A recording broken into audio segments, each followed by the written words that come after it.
Supë që të ngrohtë shpirtin. Përshëndetje miq, mirë se erdhët në kanalin tim. Unë quhem Bruna dhe sot të përgatisim një supë shumë të shëndetshme. Atëherë, për këtë supë do na duhet rreth 1 litër e gjysë lëng pule. Unë e kam përgatitur dhe brenda kam shtuar edhe gjysmë lugë krip. Gjithashtu do na duhet dhe 200 gram trahana të bler nga supermarketi. Dhe gjatë gjithë kohës do të na duhet ta përzijmë në mënyrë që të mos ngjisë.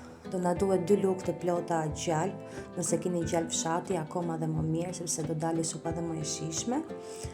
Dhe gjithashtu unë shtoj dhe pak vaj ulliri.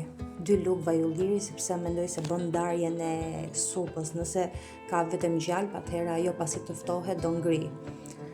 Sikur ju thash, do përzihem gjatë gjithë kohës, do ta lëm të ziejë për rreth 15 minuta, jo më shumë. Ndërkohë që supa po zien, më shkruani nga po na ndiqni, pres komentet e juaja. Pasi të ketë zier për 15 minuta, do shtojmë edhe gjysmë gote me qumësh. Nëse keni qumësh të freskët, lope, akoma dhe më mirë. Dhe gjatë gjithë kohës, sikur ju thash, mos harrojmë asnjëherë do përzihem, sepse ka më shumë rrezik të ngjisë kur vendosim qumshtin. Kështu që gjatë gjithë kohës përziheni mirë dhe do shtojmë edhe përbërësit, njëra pas tjetrës. Më tutje do na duhet edhe djath 200 gram, unë kam përdorur djath lope, mund të përdorni edhe djath dhije, nuk ka asnjë lloj problemi, përkundrazi është edhe më e shijshme supa. Djathin do e kemi të coptuar me pirun ose me duar, nuk ka rëndësi dhe do ja shtojmë. Pasi t'ja shtojmë edhe djathin, do ta lëm për afërsisht 5 minuta.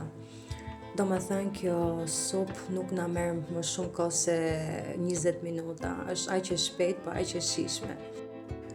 Do isha shumë falenderuese nëse ju pëlqeu receta, t'i jepni like dhe abonim për gjithë ju që jeni për herë të parë dhe t'i klikoni mbi ziljen në mënyrë që t'informoni për çdo recetë të shpejtë dhe të shijshme sikur është kjo supë. Atëherë miq, kjo ishte receta, shpresoj t'ju ketë pëlqyer.